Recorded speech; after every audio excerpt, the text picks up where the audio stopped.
Olá pessoal, tudo bem com vocês? Na nossa aula de hoje, continuamos com a literatura de cordel. Peguem a apostila lá na página 58 e acompanhem comigo.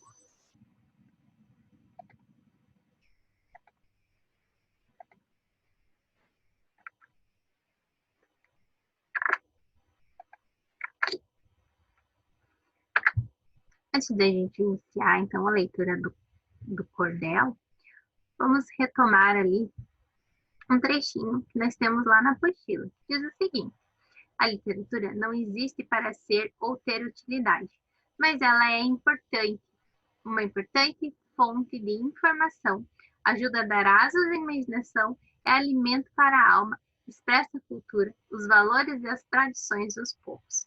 Faz denúncia social, pois, como já disse Manuel de Barros, é sempre bom usar algumas palavras que ainda não têm um idioma.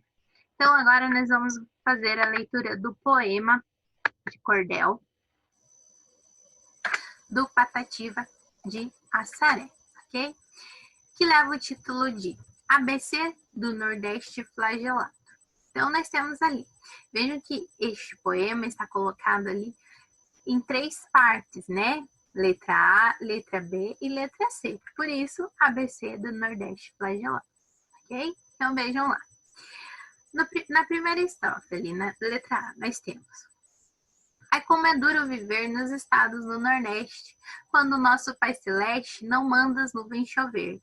É bem triste a gente ver findar o mês de janeiro, depois findar fevereiro e março também passar, sem o inverno começar no Nordeste brasileiro.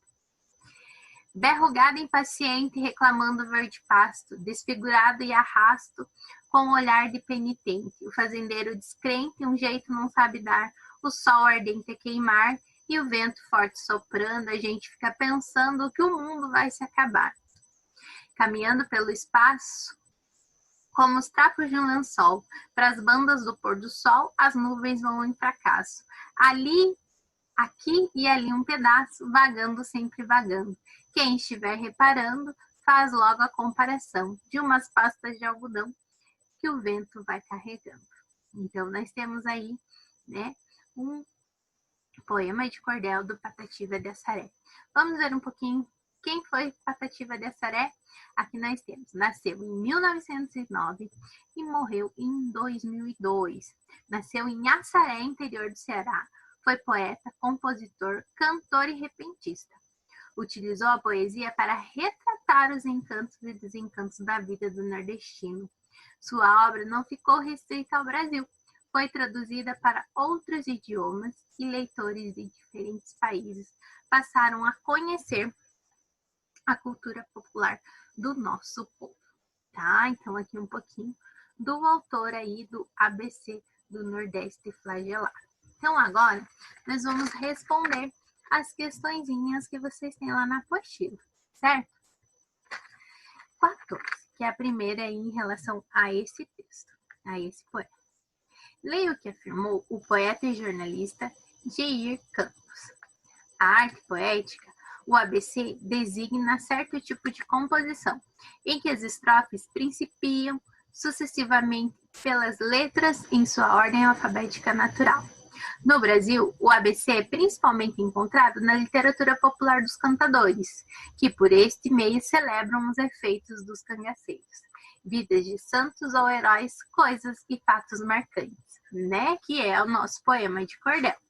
Então, veja, na letra A, nós temos aqui: de que trata o ABC do Nordeste Flagelado? Então, veja, quando a gente fala em flagelado, né, logo vem à mente da gente que é o quê? Que é algo, né, que é atormentado, algo que é torturado, né, algo que sofre por alguma coisa, né? E ali no poema a gente consegue ver quem que está sendo torturado, quem que tá sofrendo. O Nordeste. E por conta do quê que o Nordeste está sofrendo, né? Então, do que trata o ABC do Nordeste Flagelado? A partir do texto, a gente consegue ver que o flagelo é em relação à seca, né? Não apenas como fenômeno natural e ecológico que atinge a região lá do Nordeste, mas também como uma questão ambiental, que gera outros problemas além da seca, né? Que gera problemas sociais que precisam ser tratados. Então, nesse poema, a gente tem aí um tom de denúncia, né, pessoal? A gente consegue analisar esse tom de denúncia aí que o autor traz. A letra B. Após ler as 3 primeiras estrofes do poema, como você imagina a sua continuação? Então, a gente analisou ali que começa lá a letra A, letra B e letra C. Então, é possível imaginar que as estrofes seguintes iniciem também com as demais letras do alfabeto, né? Abordando o mesmo assunto, abordando a mesma temática, porém que tenha lá as outras letrinhas do alfabeto, certo? Aí nós temos a questão 15. Assinale os efeitos de sentido decorrentes da escolha da forma ABC que verseja, para versejar. O que é versejar mesmo? A gente já analisou. Então, são versos, né? É a criação de versos. Então, vejam ali. Facilitar a memorização de versos? Sim, né? Falar sobre a seca do Nordeste? Aproveitar o encantamento que as pessoas, em geral, têm pelas letras e pelo alfabeto? Também, né? Fica bem claro isso. E cativar os leitores pelo método alfabético, que retoma o início da experiência leitora. Também, né? Então, a gente consegue marcar aí a primeira, a terceira e a quarta. Agora, aqui na 16, nós temos ali. No ABC do Nordeste Flagelado, o poema apresenta uma lamentação e também descreve uma cena, né? Então, resuma as cenas aqui. O lamento, né? Quando que lá no poema a gente tem que parte que ele fala do lamento lá. Então, a gente pode colocar o poema expressa o desânimo e a desesperança do nordestino, né? Que é isso que a gente consegue ver, que vive uma boa parte do tempo da sua vida na seca, sem ter chuva, tá bom? E aqui, o cenário que a gente encontra ali no poema de Cordel. Então, nós temos ali a descrição de um lugar, né, devastado pela seca. Então, nós podemos colocar essas duas informações aqui, certo? Aí nós temos a questão 17, que diz o seguinte. A palavra telúrica refere-se aos movimentos internos da Terra.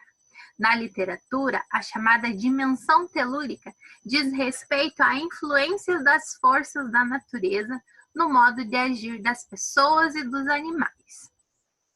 Em que estrofes você percebe o modo telúrico do poema? Então, em quais das estrofes a gente observa esse modo telúrico, né? Nas 3 estrofes, nas 3.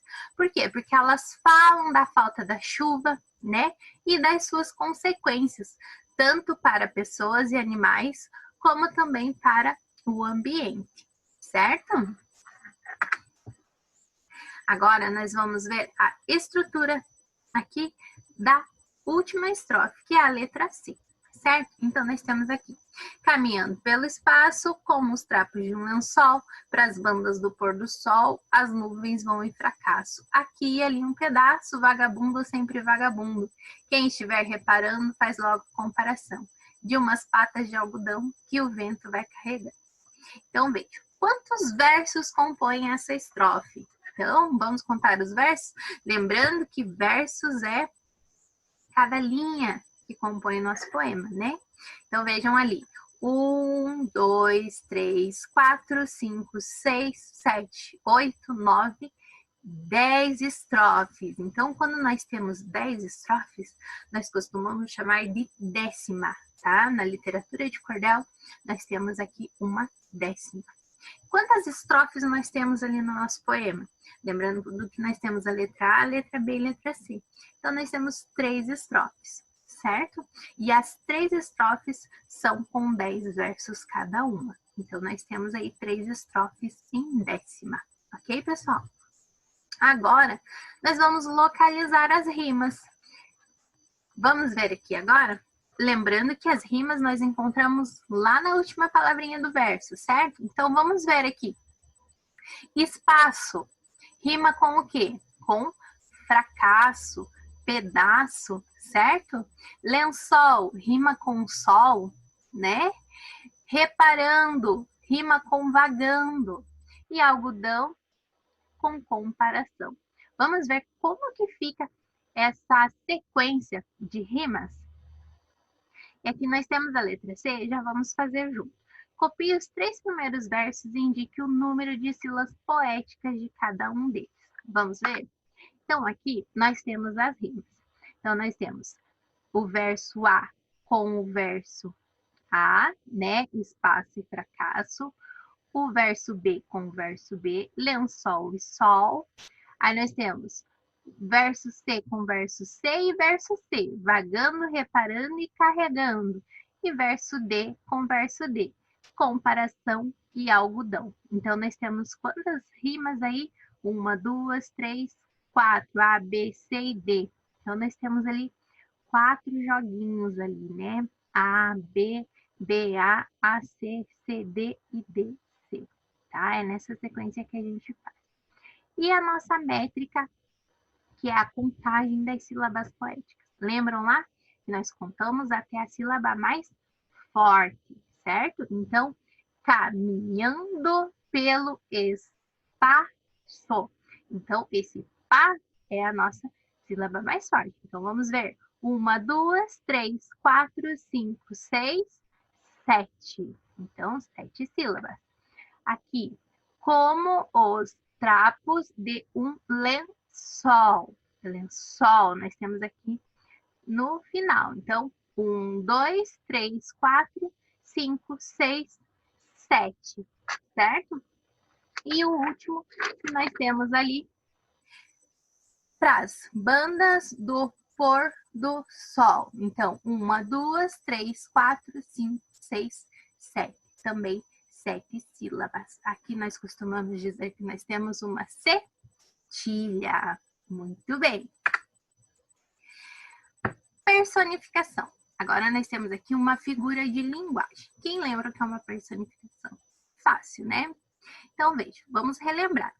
É a figura de linguagem que consiste em atribuir a seres inanimados ou irracionais sentimentos, ações e características de seres humanos. Então, nós temos aqui neste poema uma personificação.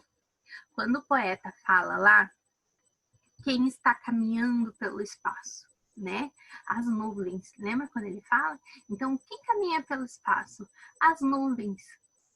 Aqui nós podemos colocar, as nuvens estão personificadas, né? Vamos utilizar aí a figura de linguagem.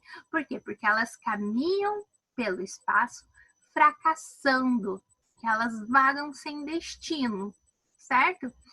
E na 20, por que o movimento das nuvens é tido como fracassado? Porque elas não têm força para se juntar, né? Ficar forte e formar aí consistência, um volume grande que possa trazer a chuva, certo? Por hoje é só, pessoal. Até a nossa próxima aula.